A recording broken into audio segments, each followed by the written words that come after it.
Good morning, good afternoon, good evening, good oil change, good ride to work, good whatever you're doing. Welcome to episode 31 of Rock the Cash Bar. How are you, Dianne? We'll just say I'm good and go with that. We don't need to go into my day. It's had ups and downs, and right now we're on an up, and we're going to ride that up through this whole episode. That's what we're going to do, Ben. We'll stay there. Just try to stay sane. Just stay safe in your own skull. That's the only thing you could do. Every morning we go for a walk, my girlfriend and I. That's so wholesome. Yeah, it's the right thing to do. I mean, it's just like it organizes things. Like she plans out she's still working, so she plans out her conference calls and her working from home.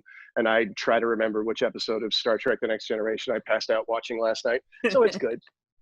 But we're like when you see like other neighbors out walking, like we try to be like really friendly, overly friendly, like performatively friendly. Look, your eyes are like this. If you're wearing masks, like you're smiling with your eyes. Smizing is what I've been told that's called. Smizing. But we go like way over the top. Like you don't want to talk about the pandemic or any of the other dark things kind of looming over God's country right now. So we just we drill down on the details. Like people like it when you remember the details of the morning walk, like you get into the routine. So I'm saying things to people like, hey, those are your Tuesday yoga pants. Yes. Like the most disturbing thing your neighbor could possibly say to you. You just get like lots of dirty looks. Like, where are you going? Is everything all right at home? They're like speed walking all of a sudden. Yeah, we gotta get away from the crazy stick man. We're not walking down the street anymore. They're never gonna defund the police as long as I'm out here trying to make friends. My strange way of doing it. That's really funny. Couldn't help but hear you guys arguing last night. Hope you got everything worked out. Hey, wink. By the way, Melissa was right. We have these neighbors that live like down the block that we walk past every morning. They're working out in their garage, but they're like a lot of people are doing, which is good. Like it's absolutely the thing to do. But these two are like staring one another the fuck down. And they're like perfectly in cadence. Like they'll be working because they've got like the full gym set up. So like he'll be on the rowing machine and she'll be doing lunges. And they're like on the exhale, exertion on the exhale. Oh my God. It's crazy scary. I look at my girlfriend like, we're never going to be like that. Ever. You feel like you just watch them have sex? Like it's got to be that same level of intense. Exactly. Like what are they working up to? Like there's got to be like some form of punishment for whoever loses this competition. Like, love you. You're going to be the sub tonight. Your mask is going to go zoom. I don't know why I went there. Reps for who's putting on the dog collar. Oh. But I'm not like sometimes like my girlfriend will be working. And then I'll put rollerblades on and I'll go skate past their garage where they're still working out. And like my whole goal is to look like just gay enough to get invited to whatever sex party they're planning. That skinny guy looks mostly harmless. Maybe we can invite him up just to sort of round out the numbers a little bit. He's obviously up for anything. He seems a little fabulous. Hey man, episode 31. I know I say this all the time, but I really do believe that this one is going to be very, very weird. Yes. Controversial song choice. Yes. One of my favorite people is our guest. Let's just bring him in here and get him to explain himself. This is our very good friend, Mr. Paul Oddo. He's a New York-based stand-up comic. He's originally from Houston, Texas. He won the Boston Comedy Competition in 2012. He's a gentleman. I can hear now. We're talking about you. Oh, well, that makes sense. How are you guys? We're doing really well. I'm glad to have you. Dianne and I, this is our 31st episode of a podcast where we sit down and do a deep dive into song lyrics. And sometimes I get very, very pretentious and very over the top with the level of detail in the interpretation. And you have chosen Jessie's Girl by Rick Springfield. Yeah. So my question for you is, are you fucking with me? I think it might be a little bit.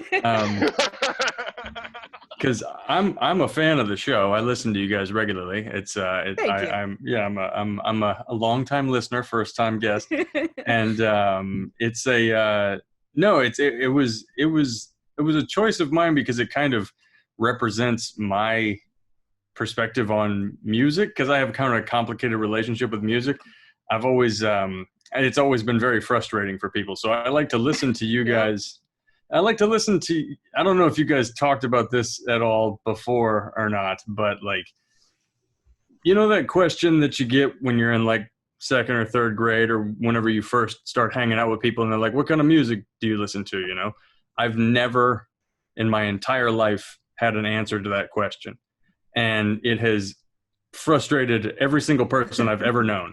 And it's because since the beginning of that question, I've always, or my first introduction to it, I've always known that you're trying to put me in some kind of a box, and I don't want you to know that about me.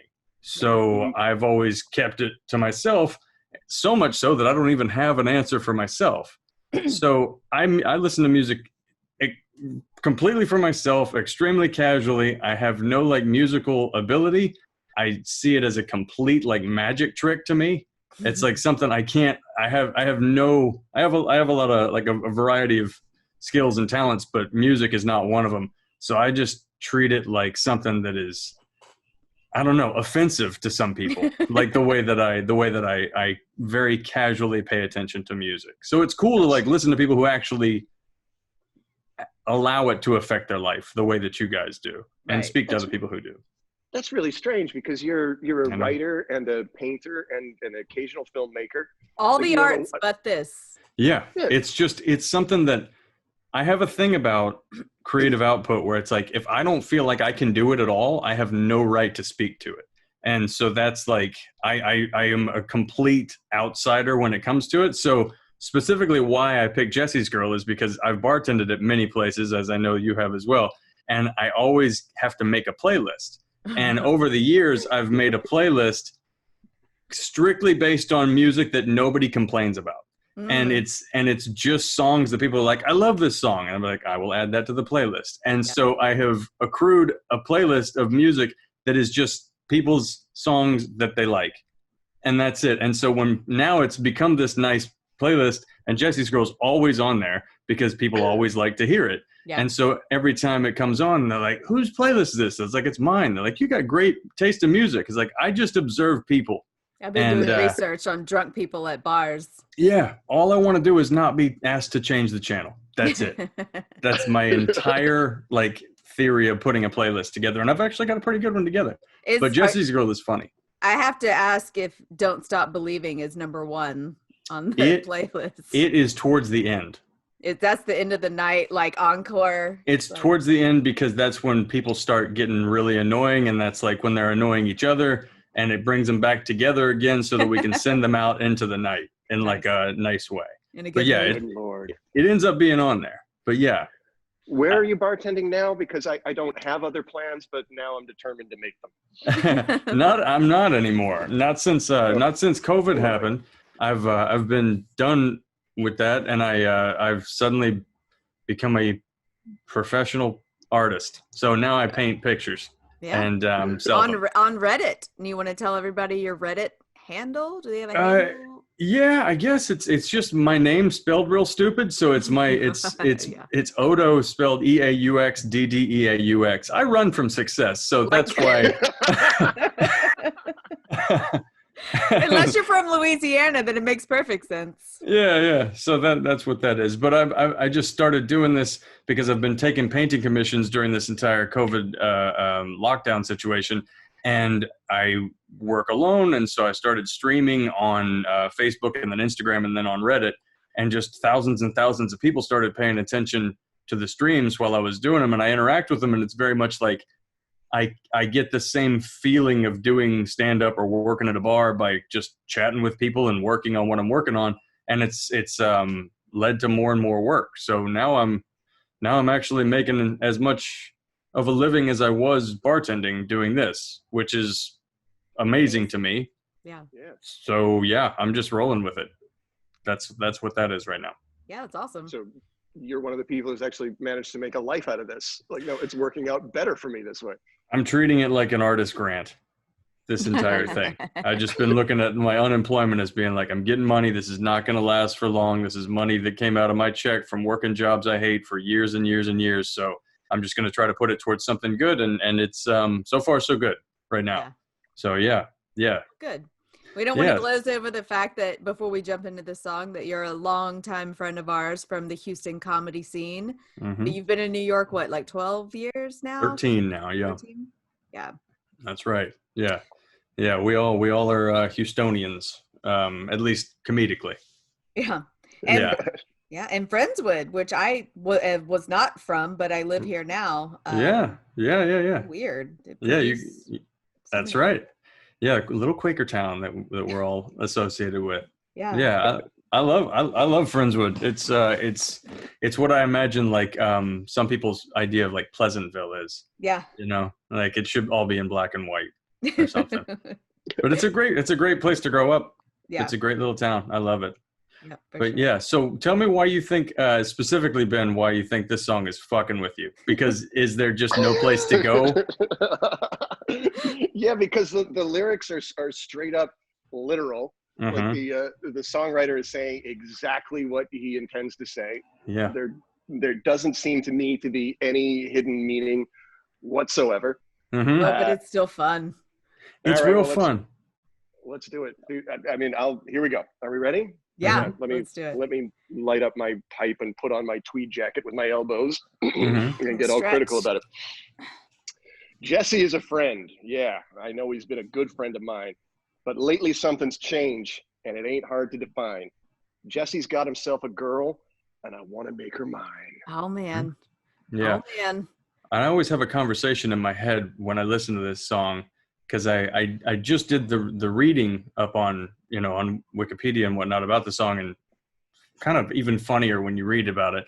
But like listening to that, I always imagine that there's one person out there who can't enjoy this song. Yes. Because and I always imagine it was even somebody that was in the band. Like it's just like, all right, guys, I got some new shit. Let's try it out. Just follow along. And like right at that first hook where he's like, Jesse's got himself a girl and I want to make her mine. And then just like the music stops. It's like, what's wrong, Jessie? And it's like, no. And it's like this is clearly about my girlfriend. It's like, no, it's a different Jessie. Yeah. But it is just very much like, this is weird for somebody. Yeah, I think about this song and like when you play this in a bar, every girl goes nuts. And like a lot of guys like, yeah, I like this song, where I'm like, there's got to be a percentage of guys who have girlfriends that guys are always trying to hook up with is like, I fucking hate this song. Why does everybody like this song? Right. And he doesn't come off as a good guy. No. In this at all. Yeah, he's an anti-hero. So one thing I'll say before we keep going is that Rick Springfield got away with this song because he's so hot. And he knew when he sang this, there was going to be so many girls screaming like, I'll break up with my boyfriend for you, like. I had no idea. Oh. And then I see a picture of the guy. I was like, oh, this guy's like a actor looking person. He was on posters in so many girls' bedrooms in the late 70s, early 80s. I mean, really? he was like the Brad Pitt of his time. Like he was the guy. Because he was also on General Hospital. He was a big character on General Hospital. He was Dr. Noah Drake. All right. Oh, the Karens of the world. Calling all Karens. Wow. That's who's listening to this episode. But I think about like if Rick Springfield looked like Clint Howard, how different this song would have been received. Yeah. Yeah. It would have been like the level of Creep by Radiohead. I think so. Oh man, he should learn that song. That's got to be his go-to karaoke thing. Should be now. Yeah. All right, let's keep going. Sure. I know it's a lot of words. And she's watching him with those eyes. And she's loving him with that body. I just know it. He's holding her in his arms late at night. Boy, I wish that I had. Yes. And that's another one. Every single time, every single part of this song, I imagine talking to this guy at the bar and being like, yeah, that's his girlfriend. Yeah, that's your friend's girlfriend. That's what you do with your girlfriend. You know, The it line, makes sense. I just know it as if he's solved the riddle or the case. Yeah. You're like, Like- no, that's what couples do. They have sex. Mm-hmm. Probably care about each other. Yeah. Yeah, where are you going with this? All right, let's keep going. He's got a weirdly like idealized version of what it's like to be in a long-term relationship though. Like, and she's loving him with that body. I just know it. Like even a couple of years in, you find other ways to love each other. Sure. Like, Yeah. Yeah. And he's going out to get her tampons. I just know it. Yeah. He's folding her laundry. I just know it. He's scrubbing his bathroom tiles. I just know it. You know, I wish that I had Jessie's girl. Where can I find a woman like that? So many places, Rick. Yeah, they're out there. I mean, there's a whole They're planet. out there. Mm-hmm. Many women. A lot of fish in the sea there, Mr. Springfield. I'll play along with the charade. That doesn't seem to be a reason to change. You know, I feel so dirty when they start talking cute. I want to tell her that I love her, but the point is probably moot. Oh, Bonus man. points for rhyming moot and cute. It's my favorite line. Yeah. It is. It does seem like he just learned that word. Yeah, I got to fit this one in there somewhere. He's like, this is where they're going to take me seriously. It's like, and he reads. Oh my God. He's gorgeous and he knows words. He can play guitar. Yeah. I feel so dirty when they start talking cute. Yeah, because you're a bad guy. You're a bad friend. Yeah. Yeah, because you're trying to invade. Yeah. Should feel that. Like the first verse kind of starts off like it almost sounds like a Raymond Carver short story, like kind of private detective, maybe a little bare knuckly, you know, crime fiction, that kind of thing. Jessie is a friend. I know he's a good friend of mine. Jesse's got himself a girl and I want to make her mine. Yeah. Like there's there's a little bit of mystery there. It's like, okay, well, who do you approach first? If Right. you're trying to steal your friend's girl, what's the first conversation? Yeah. And it definitely, this also has like, to me, it's always represented a lot of 80s movie type tropes. You know, it's like, that was like when the first sort of like Can't Buy Me Love or some of these other types of movies that are just like losers kind of weaseling their way into a situation. And, you know, it's sort of like what I imagine is happening in like an incel's mind where it's like, well, I'll just learn karate or ski the mountain or something. Yeah. And that's then a fun question. Like, is Jessie's Girl the song that Johnny sings to himself late at night, or is this the song that the Karate Kid sings to himself late at night? It does seem like, just based on who this guy is, knowing that he's like this handsome actor guy, I think that this is, you know, I love the expression, every good bad guy thinks they're the good guy. And so this is like the bad guy justifying his quality to himself. It's no, it has to win. I have to win. We're going to get into the video too. Did you guys watch the video? I didn't. Oh, okay. So I'm going to tell you, Rick Springfield was very proud of himself because he directed this video. He storyboarded it out. It looks exactly the way he wanted it to look, especially, and I'm going to wait till we get to the line. So let's keep going. I'm going to break in on the video when we get to a certain line of dialogue here. It goes through the chorus again. Everybody knows. I mean, it's one of the classic rock choruses. You know, I wish that I had Jessie's girl. All right. Dark, and I'm looking in the mirror all the time, wondering what she don't see in me. I've been funny. I've been cool with the lines. Ain't that the way love's supposed to be? Tell me, where can I find a woman like that? So this is it. In the video, he wanted this scene very bad. He's looking in the mirror, and it's very American Psycho. He's doing his hair. He's looking at himself from the side, and he's just like, why? Like, why isn't she not coming for me? And then all of a sudden he has a guitar, an electric guitar, because he didn't have that. He was standing there. And then he turns around and he starts jamming the end of the guitar into the mirror, breaking it into a bunch of pieces. Like at this line, like, I've been funny, I've been cool with the lines. Ain't that the way love's supposed to be? And then fucking hates himself into the mirror. And I was like, that's why Jessie's girl doesn't like you. Maybe she sniffed out you're a narcissistic, violent psycho. Yeah, you sound crazy. Yeah. Sound crazy person. And then also, just the logic of that. Ain't that the way love's supposed to be? It's like, no. No. I just him thinking, I've been funny. I've been cool with the lines. Isn't that the way it's supposed to be? It's like, if she were single, that would make sense. But maybe not even. I mean, yeah, maybe not. But it's like, those things kind of add up if it's an available woman. Yeah. But it's, again, not this is your friend's quote unquote girlfriend. It's like your very good friend. Yeah. So you're just unhinged. But you can even if she's available and she does like you, it's still a weird thing. Like, I've been telling you everything you want to hear. I've been projecting my very best self at you. Yeah. What's the problem here? Yeah. Well, what do I got to put you in a car today? Yeah, that kind of thing. Yeah. I've been cool with the lines. Girls don't like lines. Or I'm like, what do you mean? That's got to be an 80s thing. I've been funny. I've been cool with the lines. And he keeps looking at his feathered hair, where I'm just like, God, this guy is just that typical guy that doesn't get it. Yeah. Not at all.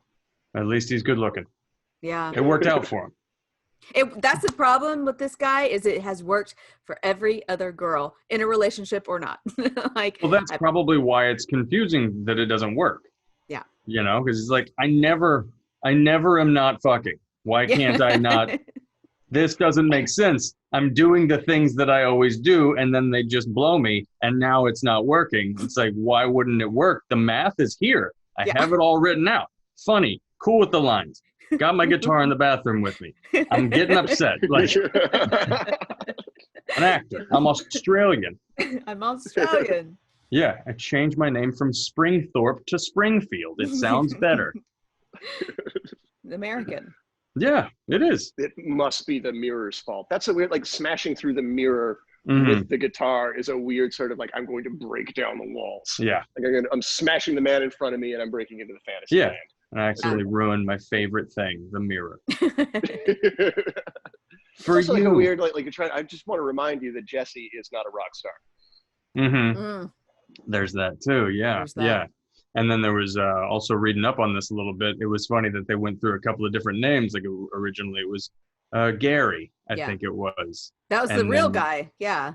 Yeah, and that just doesn't have the same ring to it. I don't think we'd be singing "I Wish I Had Gary's Girl" at a bar. Alliteration. There's the weird, like, ranking of men's names where like Jessie's girl is clearly going to be more attractive than Gary's girl. I apologize to any Garys out there, but that's just an assumption the mind makes. Yeah, for sure. Yeah. Is that the extent? No, Noah Drake's girl is going to be like real top level. Yeah. Yeah. I mean, Noah Drake is clearly like, you have to change your name to Dr. Noah Drake, whether you're a doctor or not. Like, you could start off as Robert Rachmaninoff, but you're gonna, if you turn out really good looking, you're going down to the post office to change it to Noah Drake. I'm trying to think of the worst name, and I don't know why Sylvester came to mind. Yeah. Well, I wish that I had Ebenezer's girl. Nobody's out there singing about her. Oh, it's so funny. Yeah. Which is ridiculous, because Dolores was gorgeous back then. At the time. She could stop a buggy. No whip needed. So let's. Oh wait, do you want to finish out the lyrics, because it's pretty much the end? Yeah. No, those are the lyrics. I think we got that one covered. Yeah, it was everything that could fit on the cocktail napkin. He got it all out. Yeah. So the history of this song is that he was taking some stained glass making class in Pasadena, California, and Gary and this girl were a couple in that class, and he was just so infatuated with her, and she just, apparently from what he says, like, no, she gave him nothing. But she loved Gary. And he said, I had a lot of sexual angst, and I went home and wrote a song about it. Where I was like, wow. Yeah. Like, if you're not good looking, move on. Why? I think it is like an arrogance thing. Yeah. I feel like that's what it is. Like, guys who don't usually don't lose well when they do. Yeah. You know? Yeah. He's been spoiled with women. Now he's having a tantrum. This song is a tantrum. It really is. And go ahead. I was reading that he was like on an episode of Oprah or something like that, or Oprah was doing a show about like finding the women who were the root of these songs, and they went looking for Jessie's girl, they found the stained glass school, and it had, like, they couldn't find any record of her or who she was. Oprah couldn't find this woman. Ooh. If Oprah can't find you, it's because you don't want to be found. And that's maybe the reason you don't want to be found is because you're the girl that the guy who wrote Jessie's Girl is looking for. Could be. Like she's on a mountaintop in Idaho somewhere. Yeah. Yeah. He's still out there. I do also like that it's just not that interesting of a mystery. You know, like people just don't care that much. Although, like the stained glass teacher's like, but I put it in a window in case it's like spelled in like Fibonacci sequence. You can figure out how to find Gary's lady. It's like, I don't really care. It's just the guy from General Hospital. Well, on Song Facts, they said, let's see. Actually, Oprah's people tried to find her. This is him in an interview with Song Facts. But he said it was the late 70s. They found him, and he had died 2 years earlier, and they had thrown out all the papers a year after that. So we missed finding out who she was by a year. Wow. The stained glass class teacher? It looks like Gary died. Gary died of mysterious situation. Like, who is Rick Springfield married to? Killed by a boomerang. Yeah. How upset would Rick Springfield be if they found Jessie's Girl and like told her just like, hey, you're the girl that Jessie's Girl was written about, and she just went, yeah, oh, okay, cool, and then just went like right back to living her life. Right. Just like, That's made weird. no impact whatsoever. That fits. It's I love that. She's like, wait, was that guy that was just staring at me in that stained glass thing the whole time? It's like, yeah, the guy that just kept looking at himself in the mirror and throwing lines at you across the room. That guy was weird. That guy was so weird. Super weird. Good looking. Oh, that guy who was fashioning shards of glass into vaguely boob-shaped teardrops. That guy? And what a fucking weird class to be taken anyway.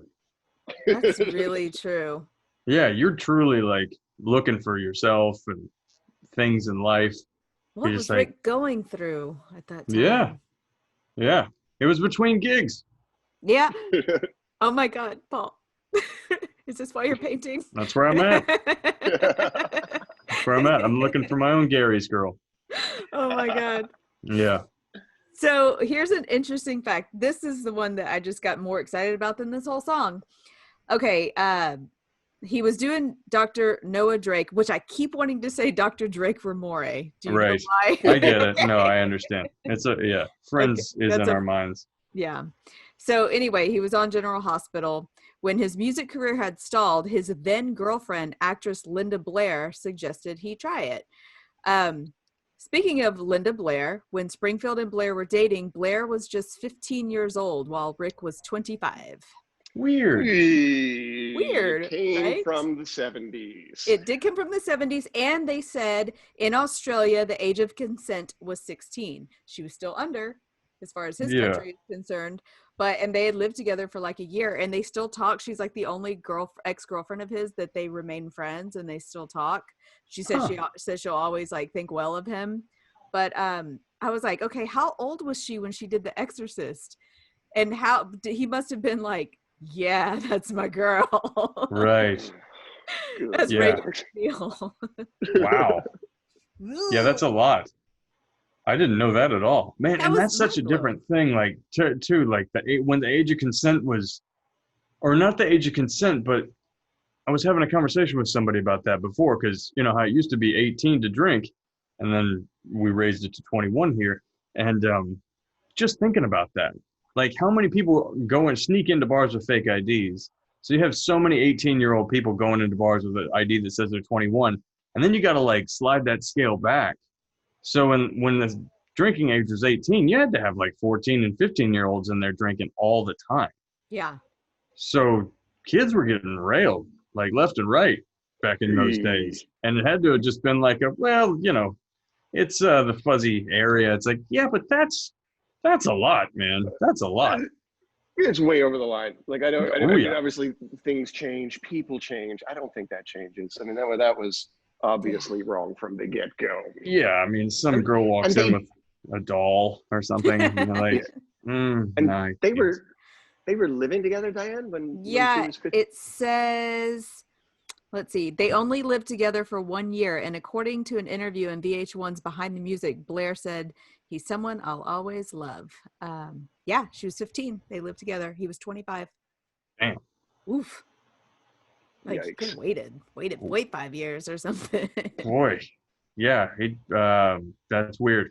Yeah, that's one of the things, because I know that you can't, I don't know how mature she looked or acted at the time, not that that's okay or whatever, but sometimes, was stacked. Yeah, but you can, like, there is that window of age with certain people, you're like, I don't know how old that person is, yeah. You know, and you're kind of like, you know, scared by that. That's one of the reasons I'm really thankful that girls are wearing those gigantic white Adidas shoes now. Sometimes if you've seen them, they look like they're like boots that they would have taken to the moon or something. Right.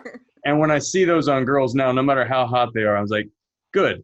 I know that you're too young emotionally for me, no matter how old you are physically. There's no way. But you need more indicators like that in life. Right.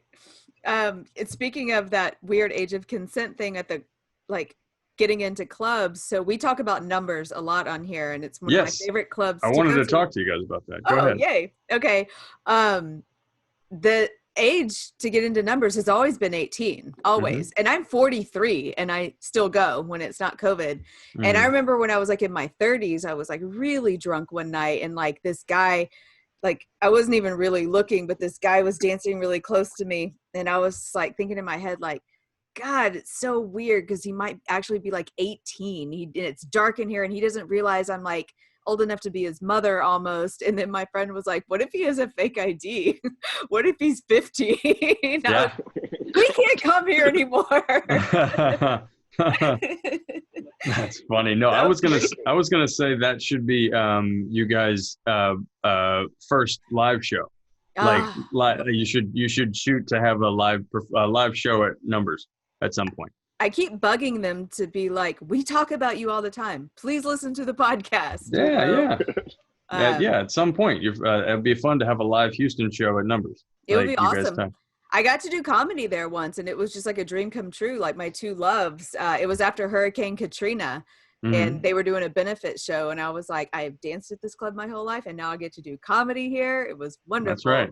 Yeah, and profit in your own land. That's awesome. Yeah. I'm sorry to throw you such a shitty song. It was just, it's like the way, it's just the way, I think it's a good representation. I didn't want to act like I know anything about music because I don't. And it's sort of like, I know you guys get so deep on so many songs, and I always love listening to it. I love the Goodbye Horses one was fantastic. And like, I like when you nerd out on U2. That was really great too. And the one with Tommy with the Beatles, that was fun. I felt like if I picked like a real song that I actually am like, this song means a lot to me, I'd be like, well, now I got to like figure out why it means something to me. And I don't know why any music means anything to me other than like for the day, you know, and then I'll listen to it like 50 times and then not listen to it for a year or something like that. I feel like I got like a very borderline, almost on the spectrum attitude towards music where I'm just like, I just obsess about it for a second. I throw it away. And I'm not interested in anything other than it's like a sport fuck type thing to me. It's like I use it and I put it away, and I don't want to know about the history of it until somebody tells me something interesting, and then I'm like, I've been rejecting that for a long time. I need to receive it now. But yeah, so it's weird. But yeah, Jessie's Girl is kind of like, to me, represents my, even though it's not what I would describe as like my favorite song by any means, it's kind of a good example of the type of thing that I just put on the radio because it's just like nobody's gonna bitch about it, you know?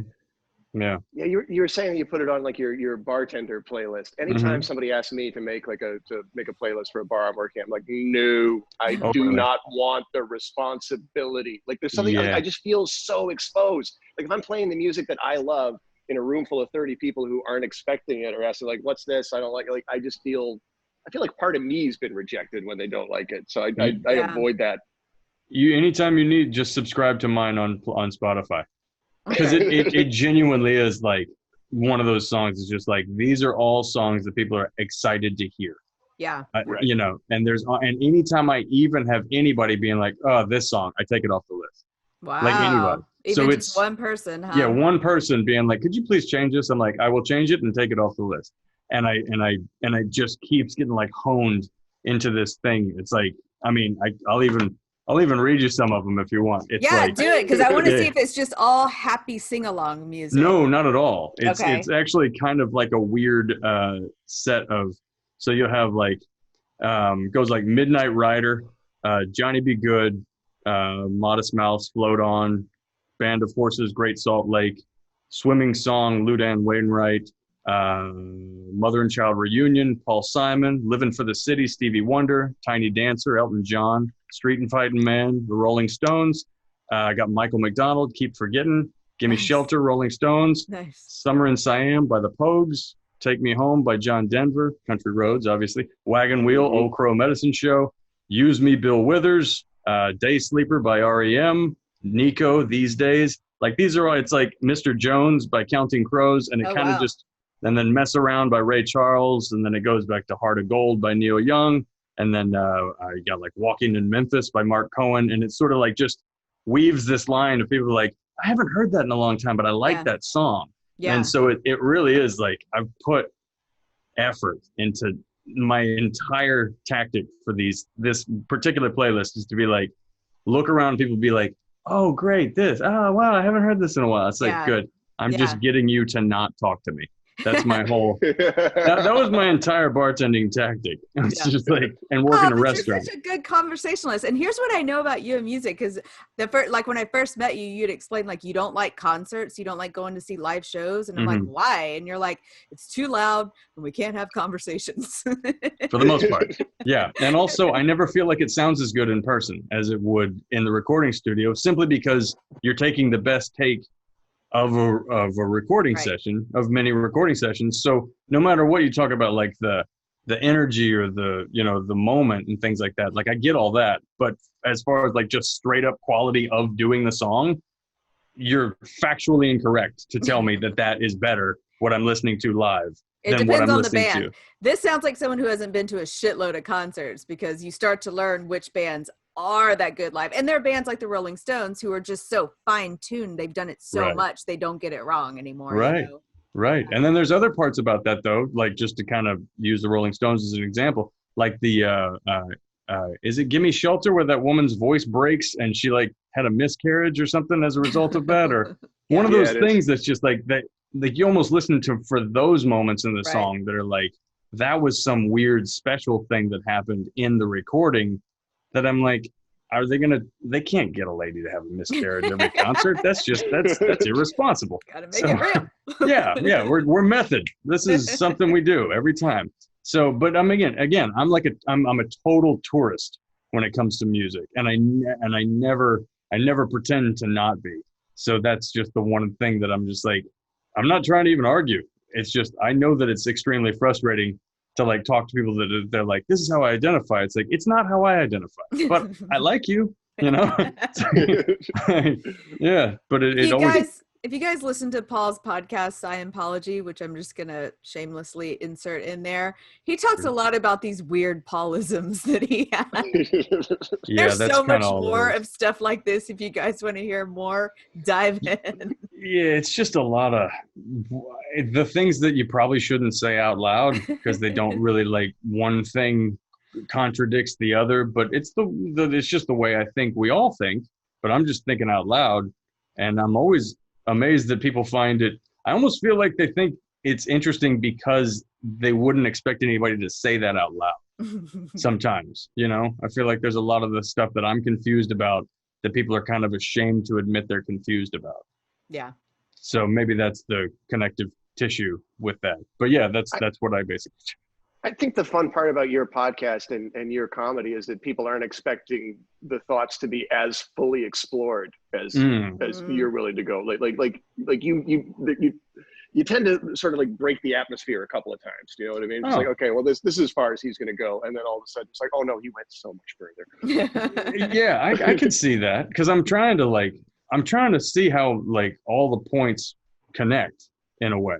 Like, because there is some way that us talking about this relates to another thing that we were thinking about earlier. And it's, you know, it's almost like that, what is it, the macro micro of just life, where it's Right. like it is all just fractaling out in this weird way, where it's like, it is all connected. So all of these things are in some way connected. But then you also have that whole thing. It's like, well, we're just pattern finding creatures, so maybe we're just finding a pattern in the chaos of being alive. But that's also fun, Just so much of it. We should also take a stained glass making class, I think, and that and take shrooms. Yeah, we're gonna take shrooms. We're gonna do stained glass, and we're gonna talk about the connectivity of Led Zeppelin to the 6 degrees of God. I couldn't think of his name in time. Kevin Bacon. Yeah, while we're bandaging our thumbs. Yes. I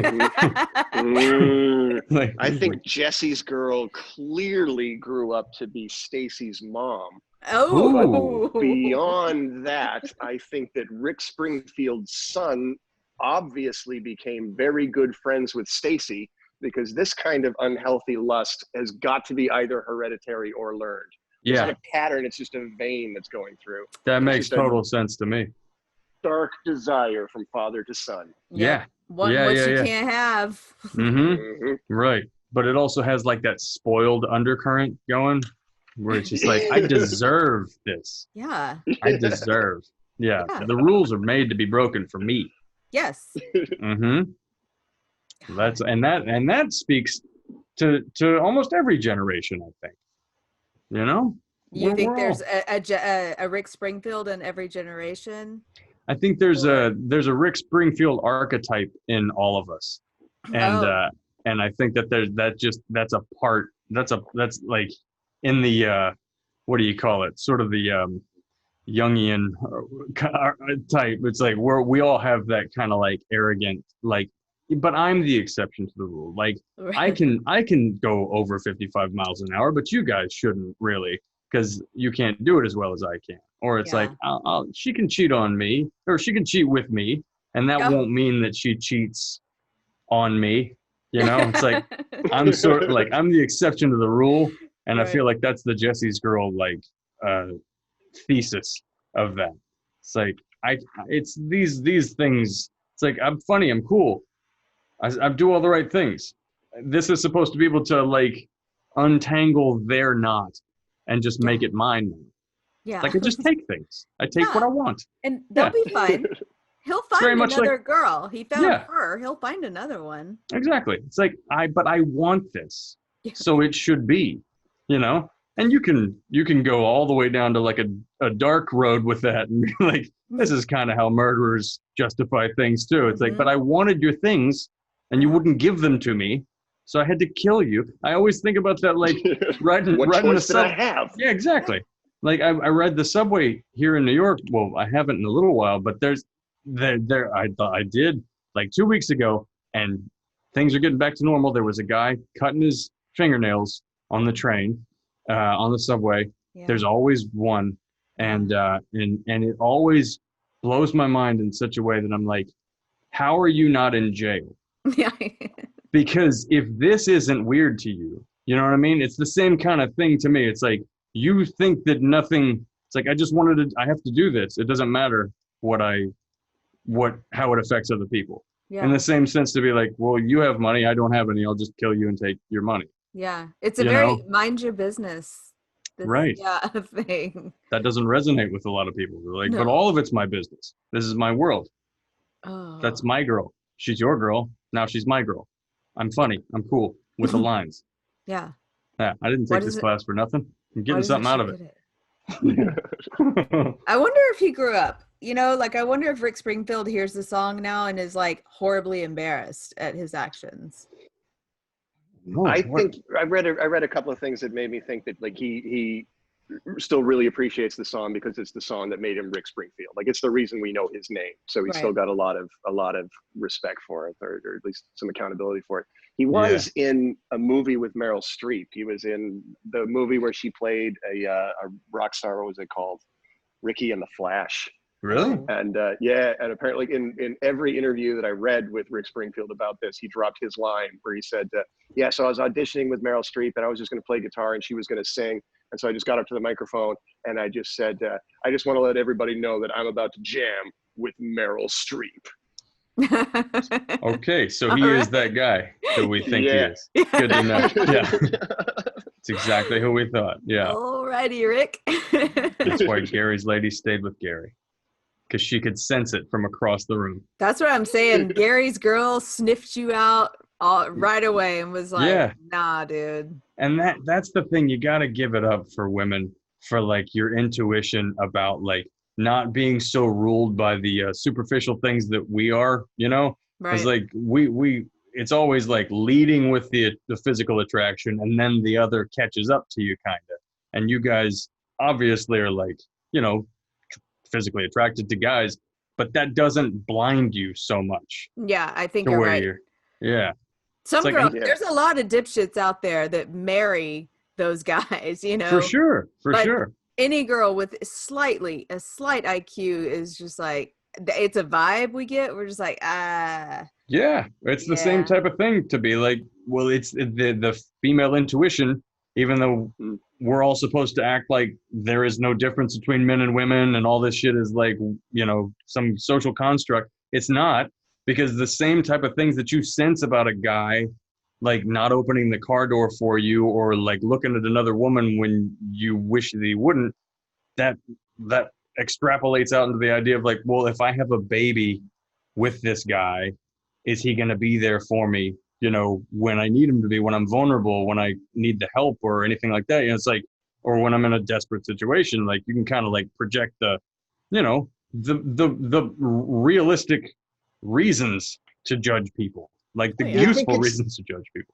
Do you think it's that far down the road? Like, do you think women think like, what's this guy going to be like as a father the first time you meet them? Or do you think it's something more immediate? Like, what's this guy going to be like if I invite him back to my apartment? I think it's going to be like, if this guy is like, you could probably sniff out that Rick Springfield is so used to getting what he wants. It's more of like, will this guy smack me if I say no? I mean, it's more of like, I think we have been grown to figure out if we're going to get hurt, like physically hurt, you know? Yeah.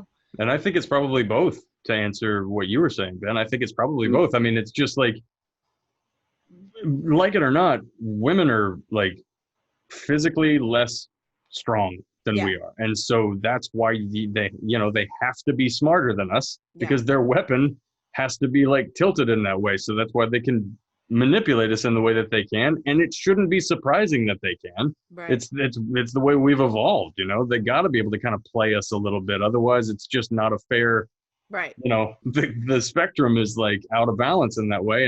And I'll never tell anybody that life is fair, but I do think that there is a balance. Right. Like there is a balance. It doesn't mean it's like something everybody likes, but it's like, yeah, I will never sit here and tell you that like I can fucking suss out a situation better than a woman in just a split second. You know, it's like they can kind of look at it and be like, that guy's dangerous. This person's, you know, hiding something. It's like, that's why they're more like fascinated by people and the nuances of like, you know, interpersonal relationships. Cause it's like, that's the battlefield more so than like our very surface level hammer and rocks. Right. That's where we sharpen our little knives. Yeah. And we're just kind of looking at it from like I don't know if you call it easier or better, but I think it's definitely more like two-dimensional in some ways, you know, for us.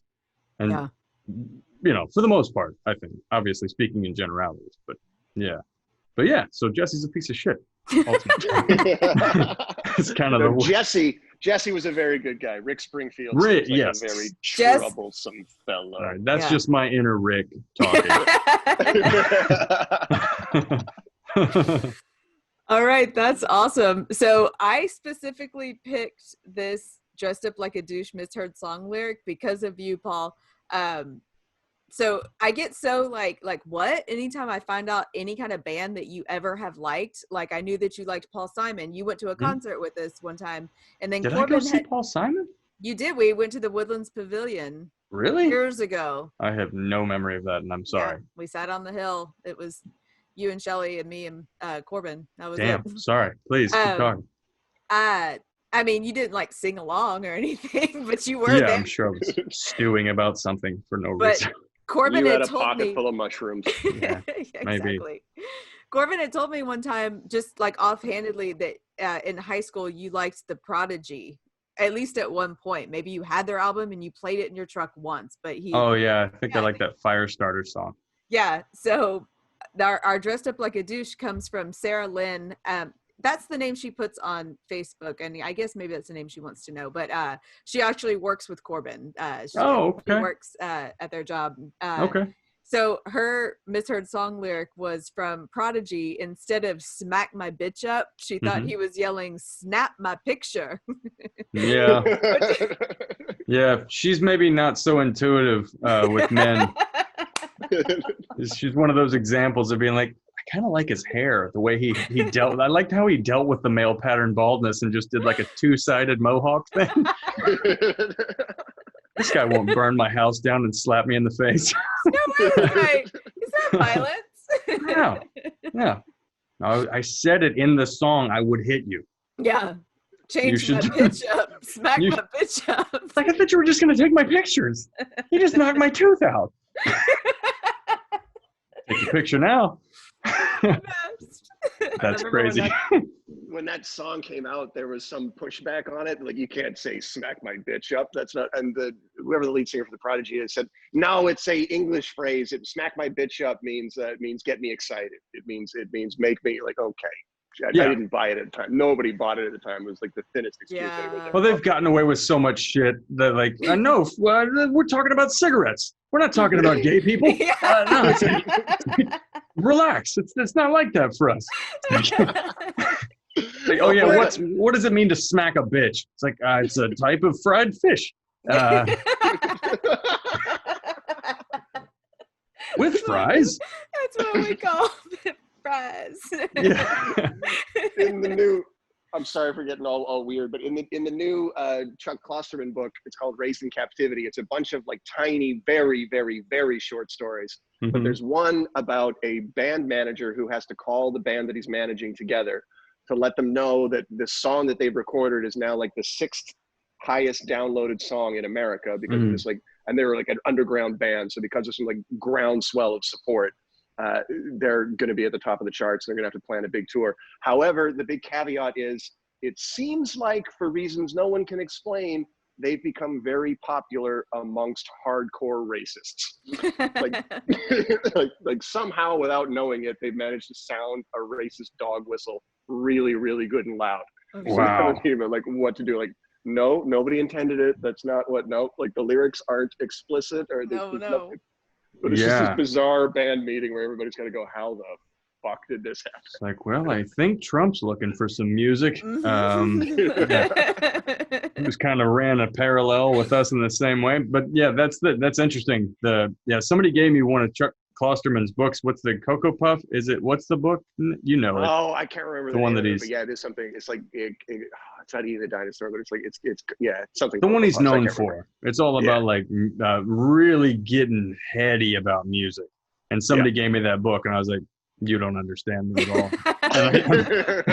It was like one of my ex-girlfriends told me one time she saw some guy wearing Tom's shoes, and she's like, you should get a pair of Tom's shoes. I was like, you don't fucking know the first goddamn thing about me, do you? There was just something about it that was so offensively not me that it made me like viscerally angry. It's like, how the hell would you think I would do that? But yeah.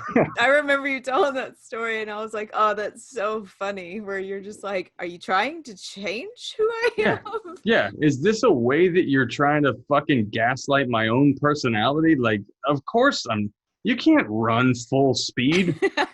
Like in a dangerous situation from things like that. Like, I get so upset about dumb shit like that. I'm trying to picture you wearing those shoes. It's my cry for help. When you see that happening, that's me needing you to come ask me if I'm okay. Oh my God, I will. Yeah, it's like, no, fuck that. Or just like, our mutual friend Lucas was over at my apartment the other day, and I was wearing flip-flops, shower shoes that I got at a military base somewhere when we were doing the comedy for the troops. And he was like, I thought I'd never see you in flip-flops. I thought you would die before you wear flip-flops. I'm like, dude, I'm in my apartment. Yeah. That's a very different thing. Not on the subway. I make fun of guys on the street that are wearing flip-flops in my own mind. It's like, because you don't know if you're all of a sudden in a situation where you're near many, many tons of ammonium nitrate at the, the fucking harbor of Beirut, and all of a sudden there's just busted glass everywhere and you got to run. It's like, but I was dressed to go to bed. I didn't know. Yeah. Yeah. Anyway. Corbin calls them go-heads. Yeah. Because you can't go backwards in them. They're go-heads. You'll lose them. You walk backwards. Yeah. Did you have a dressed up? I always forget. Is it only one dressed up like a douche? Just one. Yeah. And now okay. we're going to go into our guilty pleasures. Oh. I'm excited about this one. Apparently so is Ben. So. Okay. Ben, I'll start with you. What's your guilty pleasure song? I only recently found out the actual name of this song, but my guilty pleasure song is called Having an Average Weekend, and it's by a band called Shadowy Men on a Shadowy Planet, but everybody knows it as the theme from Kids in the Hall. And, yay! Yeah. And That's the reason cool. why it's my guilty pleasure song, so like I try to, like, guilty pleasure songs can sometimes for me be like the song that I listen to when I'm in a weird specific mood and it needs to be dealt with. So if I've caused an awkward situation or I've behaved badly and then I've Irish goodbye and like evacuated from that situation, the next time I have to go see those people, I'll play this song in my car because it reminds me that, oh, I'm a Canadian. I can make any bleak situation quirky and charming. I like it. I like that. It'll be fine. I cannot make every bleak situation quirky and charming. That's great. That's your apologizing for an awkward situation battle song. Nice. Yes. Exactly. Yes. And the Kids in the Hall were so great. I don't know if any other age group other than us can love it the way that we did. It just came during our time and it was so good. We had a great thing. We had an overlap of Kids in the Hall, the tail end of some Monty Python that cooler older people were telling us about. Mm-hmm. And then we also got some of the State as well, which was really nice too. And that was a fun one as well. I think it really helped shape our comedic. Plus Mr. Show. Mr. Show. Yeah. We had a great sketch comedy foundation. Yeah. Mm-hmm. Yeah, we really did. I mean, what do they have now? What does this generation have as far as similar I think to it's that? gone kind of like Dada, like, it went from like, what is it? Tim and Eric. And that's like comedy, borderline horror. And then it went to like, who's the guy? Eric Andre, where he sort of had the same type of thing. Yeah. So I think it's actually kind of deviated into like nonsense and like bro comedy with like workaholics and stuff like that. Yeah. Where they have like, it's like meatheads and people that are losing their minds, which could be described as the same. It's just like speed versus uppers versus downers kind of, or whatever. But yeah, there's also I Think You Should Leave. Who's the guy? Tim. He was the Saturday Night Live writer. I Think You Should Leave is fucking incredible sketch. Yeah, that's a wild absurdist type of thing too. Yeah, I think I'd like that. I don't know that. It's cool. It's fun. It's funny. It's kind of repetitive in its like joke structure, but it's still fun. Yeah, it's very awkward and a good time. It's super awkward. It's almost like the whole thing about it is just like, okay, what would happen if everybody in a situation sided with the worst guy in the room? Mm-hmm. Okay. Anyway, sorry, I don't want to get too much into that. Yeah. All right. Dianne? Oh, my guilty pleasure. Okay, it was so hard for me to pick one song, so I'm almost like just gonna pick The Guy. But hopefully you guys are familiar. Do you guys know Mickey Avalon? I don't. What's the song? What would be a song? God. So the song I think I'm gonna pick is Jane Fonda. So Mickey Avalon, he was like this. He was raised in LA, and he's very, very Jewish, and he's very like gutter sexuality. Like he skeeves me the fuck out. And he teamed up with Simon Rex. Do you remember Simon Rex? He was like an MTV VJ, but he's also very, very funny. Anyway, they have these like, it's considered like metalcore and rap songs, and they're kind of jokey, but they're kind of serious. Like his videos are actually very funny and very fucking gross at the same time. Like he's an like heroin junkie, and he was also like a male prostitute and a drug dealer, and you can see it when you look at him. But like it's these like white boy rap songs that should not be good, and they're fucking great. Like, okay. Wow. I wish I could just play it for you guys. He also does a cover of Billy Squier's Stroke Me. Okay. And he does like the stroke me in the chorus, but he raps through the rest of it. Wow. The biggest one, which you might know, is my dick. My dick. That's a funny thing to just contemplate. My dick. It's three guys talking shit about each other's dicks. Like, my dick better than this. Yo dick, this and that. Like, I don't want to say the lyrics. My God. That's a real funny combination of things to be like, we've all seen each other's dicks. Just baseline, that's how you got to understand this situation. We're all very familiar with each other's dicks. And now we're just kind of busting each other's dicks about it. And then turned it into a song? Like the lines are like, yo dick, look like Gary Coleman, my dick. Like they just go back and forth. But so I knew we're not allowed to play songs on here. Yeah. And I knew that most people weren't going to know this. So what I'm going to ask people to do is get a pen and paper and write down Mickey Avalon, my dick, and then Mickey Avalon, Jane Fonda, and then one more Mickey Avalon's version of Stroke Me, and just enjoy laughing. My dick, Jane Fonda, Stroke Me. This is going to be a fun thing if somebody picks this up out of the garbage at some point. This little note that I'm writing. My dick, Jane Fonda, Stroke Me. Signed, my social security number. What a weird coincidence. That's already written in my notebook. Oh, yeah. How about that? Destiny. Paul, what is your guilty pleasure song? I mean, I think you could just sum it up by saying Coldplay, but maybe because like any of their songs, that I do like, I would consider a guilty pleasure. But because I don't want to zero in on one of those specifically, I think "In Your Eyes" by Peter Gabriel.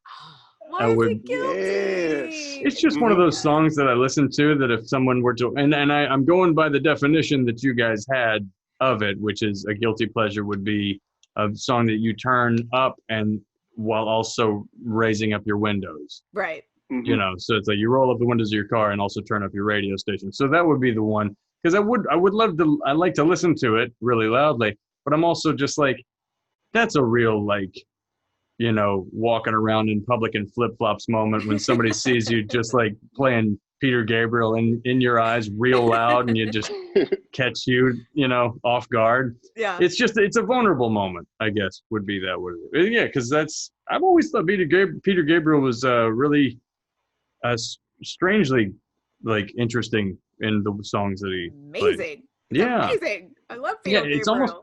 It's almost weird that he's not like more known for some reason.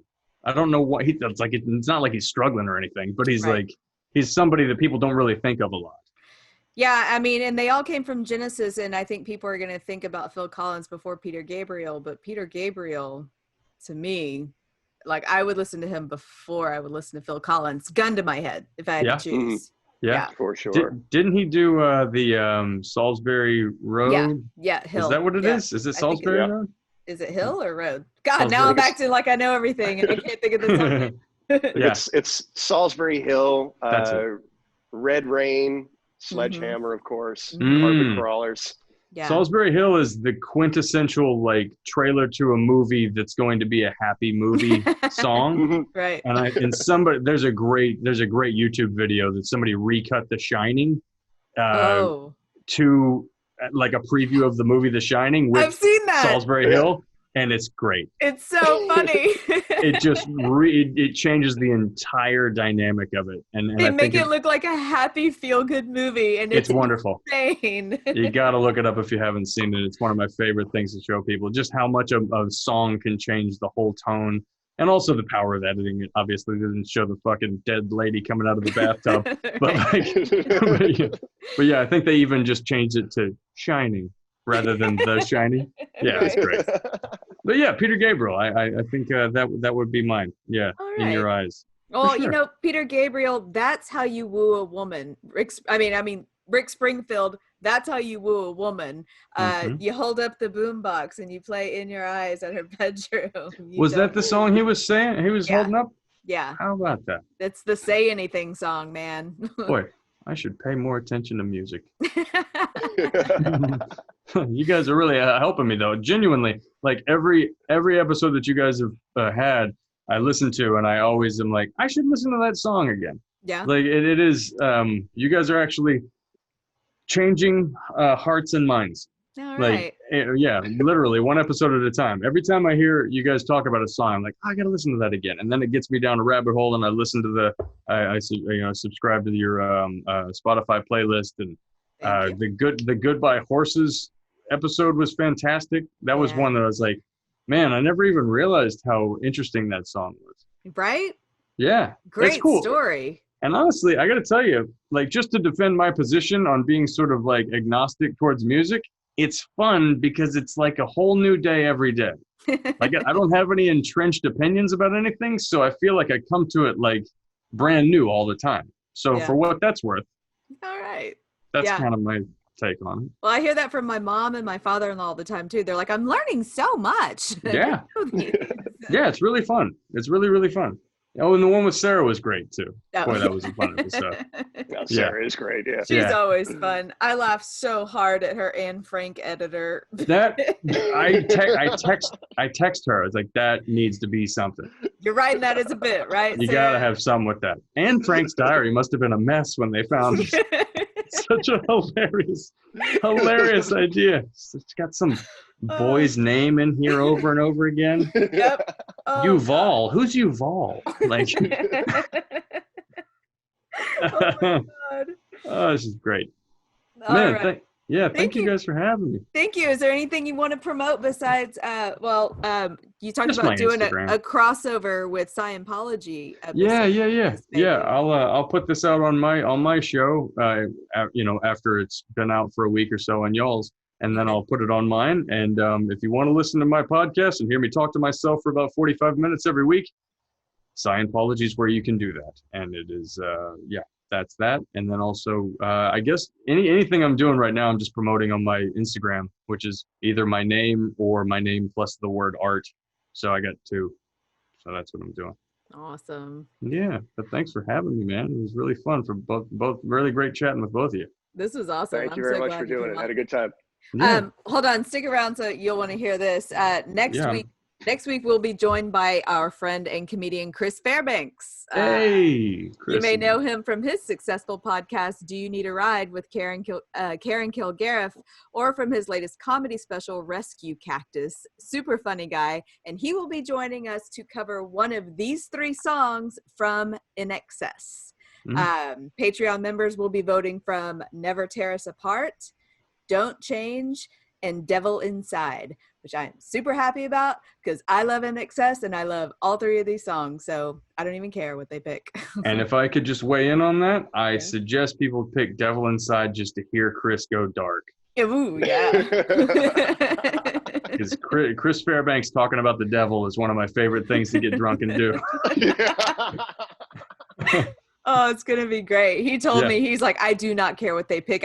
I know all of them. I know all the songs. So I was like, this is gonna be awesome. It won't matter at all. That's great. And his special's really funny. Rescue Cactus is very, very funny. Yes. It's great. Yeah, I'm excited. Yeah. And I'm happy to hang while you do business. I know the drill. So all right.